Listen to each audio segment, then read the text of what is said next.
Здравейте на всички! Обещахме да направим един видеоурок по темата заточване на ножове за начинаещи.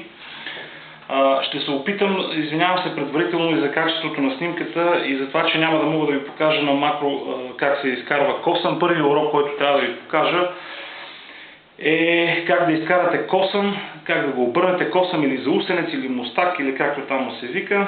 Как да го изкарате, как да го обърнете от другата страна на острието и след това как да го оберете. За целта ще използвам ето този нож за плодове, китайски, който е от комплект кухненски ножове за 15 лева примерно. Пълен буклук. Защо? Защото много бързо се заостря, пък аз имам ограничения в времето. Другото, което ще използваме е ето този камък за заточване. Той е купен от Практикер за 15 лева. Словенски брус, 150 и 320. Чудесен силикон карбидов брус. Какво трябва да направите? Най-напред камъка трябва да го накиснете във вода. На сух камък в никакъв случай не се работи, защото сухия камък много бързо се задръства с метал и спира да е ефективен. Затова трябва да се накисне с вода и периодично да се измива. Колко време се кисне камъка? Когато го потопите във вода, от него започва да излизат мехурчета. Когато спре да излизат мехурчета, значи камъка се е накиснал достатъчно и вече може да го вземете и да работите с него. И така, поставяте го удобно пред себе си, взимате ножа. Първото нещо, което трябва да се научите, е да държите константен ъгъл на заточка при всяко движение на ножа върху камъка. Да няма такова нещо, като да правите като лодка да люлеете. Трябва да е еднакво. Това движение ще го усвоите за около една седмица. За около една седмица не е толкова сложно, трябва обаче бавно да го в началото да започнете. Значи като сложите ножа така по камък и започнете да движите напред и назад. Забравете това, което сте гледали по YouTube, по клипчета, че трябва само така, па не знам си какво. Може да движите ножа и напред и назад. Но ножа не бива да играе така. Ъгълът на заточка трябва да е един и същ всеки път, когато движите ножа по камъка. Колко да е ъгъла, за момента не ви притеснява въобще. Някакъв. Сложете някакъв ъгъл и го дръжте този ъгъл константно.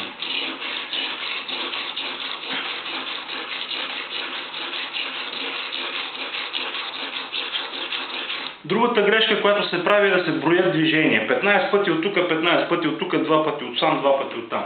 Нищо подобно. Жулите докато изкарате косъм. Как се усеща косъма? Като прекарате ето така в палеца по острието, и той се усеща, на кожата на палеца се усеща.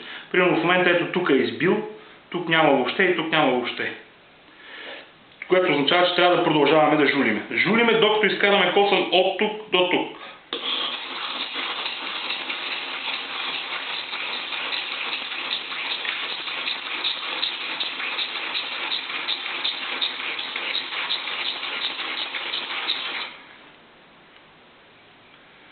Перфектно. Тук много бързо излиза косъм. Първо, защото стоманата е буклук. Второ, защото ножето така или иначе си беше остричко.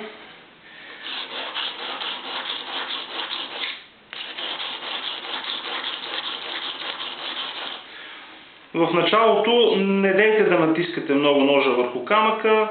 Ще отнеме малко повече време, но горе-долу, примерно за 2-3 минутки, докато свикнете с движението, след това може да започнете да натискате. Вие ще си усетите самички как е движението.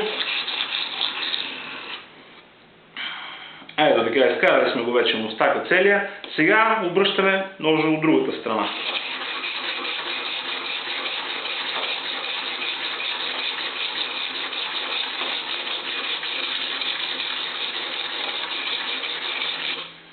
Имайте преди, че като обърнете ножа от другата страна, мустака се обръща доста по-бързо, отколкото сте го формирали. Това е цялата работа на заточването, е да изкарате този проклет мустак. Оттам нататък вече е лесно.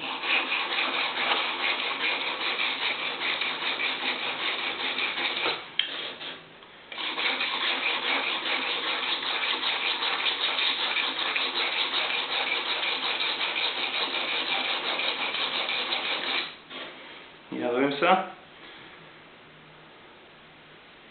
Имаме мустач. Тук малко на върха го няма, но да речем, че сме го изкарали. За 1 мм няма да направим и така. Сега трябва да го оберем този мустак. Как се обира мустак? Тук вече движенията са плавни и последователни, без да натискате въобще, само с тежестта на острието. Ето така си държа ръцете, с последователни стропинг движения. Само насам. Само в тази посока. Веднъж обръщаме. Веднъж обръщаме.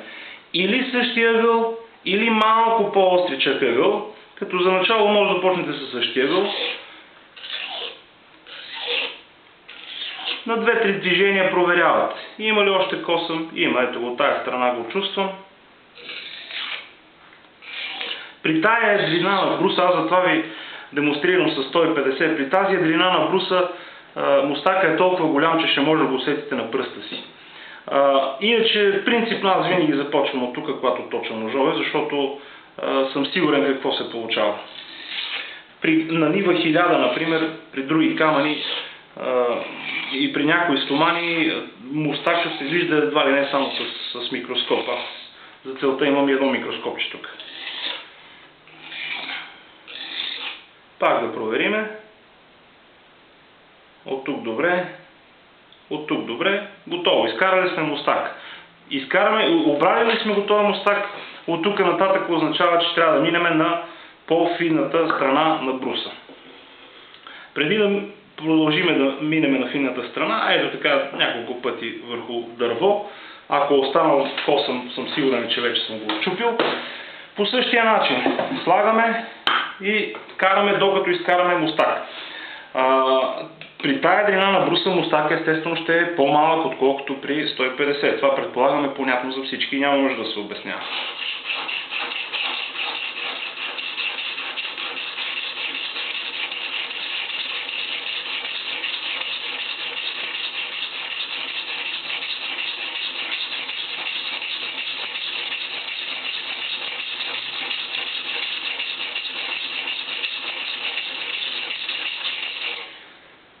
Да видим до къде сме стигнали. Добре, имаме вече.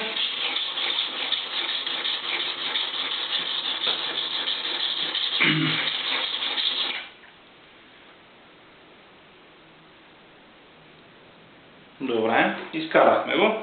Сега обръщаме ножа обратно, но преди това ще се измия камъка.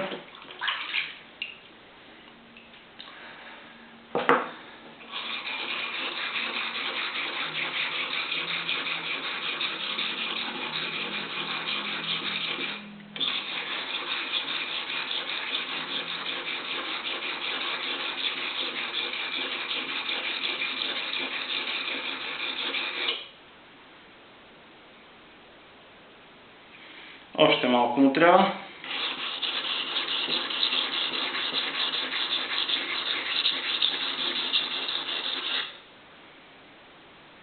Да, готово е вече. Сега ще трябва да му отберем косъма, чистиме камъка, чистиме ножа и обираме мустака.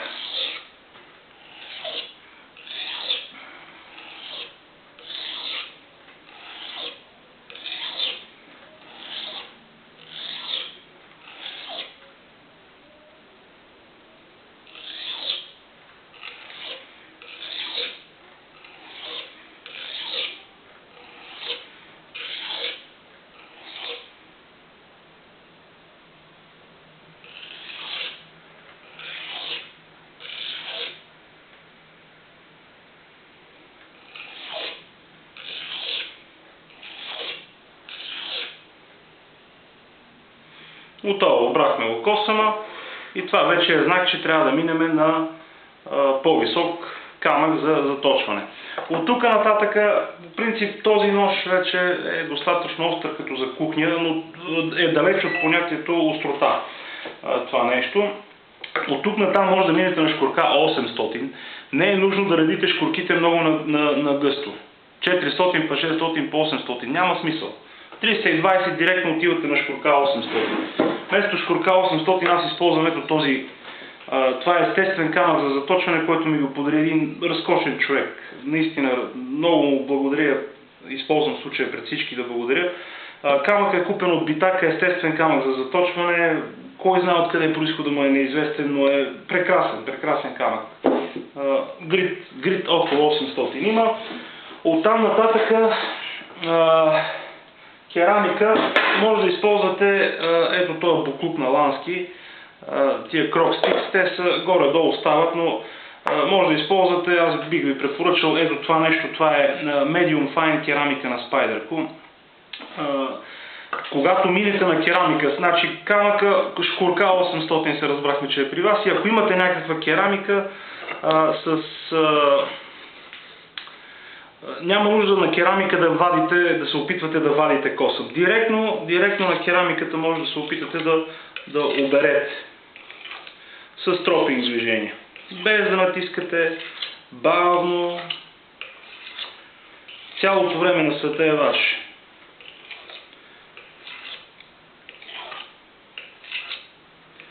Когато свършите от тая страна, минавате от другата страна. Тук вече опипвате на пръст, доколко се е наострил ножа. Минавате от тая страна.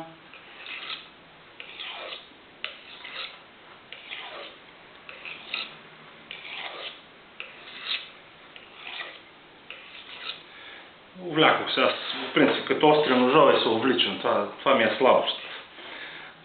Нещо като медитация, но примерно още няколко пъти ще иска да се мине. Вече на пръста си го усещате колко става. Ножа вече е идеален като за кухня. Не е никак остър, но е идеален като за кухня. Да видим всъщност колко е. Става. Става.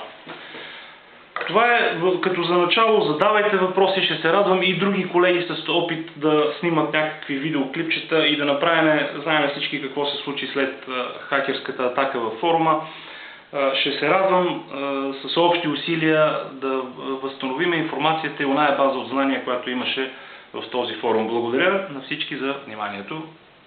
Задавайте въпроси, ще се опитаме да ви отговорим.